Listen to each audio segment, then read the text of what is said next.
Hello বন্ধুরা, তনুস্মিতার কথার নতুন একটা ভিডিওতে সকলকে স্বাগত। গত 30শে নভেম্বর আমাদের বিয়েবাড়ি ছিল, আমাদের একজন রিলেটিভের, একদম বাড়ির পাশেই থাকে।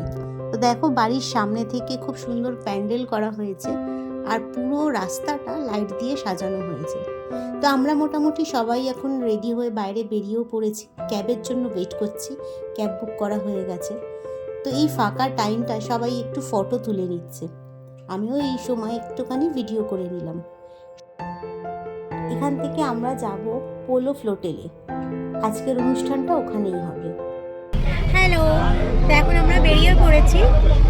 আমাদের গাড়িটা আগে চলে এসেছে, তো ওদের গাড়িটা আসছে পরপর সবাই, তো বেরে এক এক করে যাব। তা আমাদের গাড়িটা ফার্স্ট চলে এসেছে, সেই জন্য আমরা বেরিয়ে পড়েছি। তো পিছনে সবাই আসছে, তো পুরো ভিডিওটা দেখতে হবে। আমি ভিডিও করব, তাই কর্তামশাইকে পিছনে বসিয়েছিলাম আর পাশে মা বসে আছে।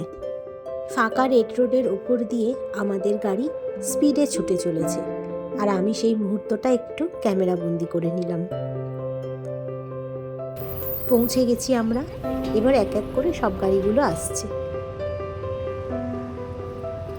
আর এই হলো ফ্লোটেলের এন্ট্রেন্স। বাইরে থেকেই দেখতে অসম্ভব সুন্দর লাগছে। চলো ভিতরে গিয়ে দেখি জায়গাটা কতটা সুন্দর। লঞ্চ ধরার জন্য যেমন জেটির ওপর দিয়ে যেতে হয়, আমরা কিন্তু এখন ওই জেটির ওপর দিয়েই হেঁটে চলেছি। দেখো, মাঝখানে কিন্তু গঙ্গা রয়েছে। আমার যেসব বন্ধুরা এর আগে ফ্লোটেলে গেছো তারা নিশ্চয়ই জানে, কিন্তু আমি তো প্রথমবার, আর অনেকে আছে যারা যায়নি, তাই তাদের জন্যই এইটুকু এক্সপ্লেন করা। আর এই আমার কর্তামশাই হয়েছে, সারা রাস্তা বক বক করতে করতে আসছে।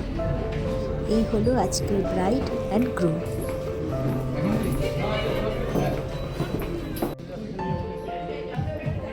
এখনো অনেক কিছু দেখার আছে, কোথাও যেও না কিন্তু। ফিরে আসছি পরের পার্ট নিয়ে খুব তাড়াতাড়ি।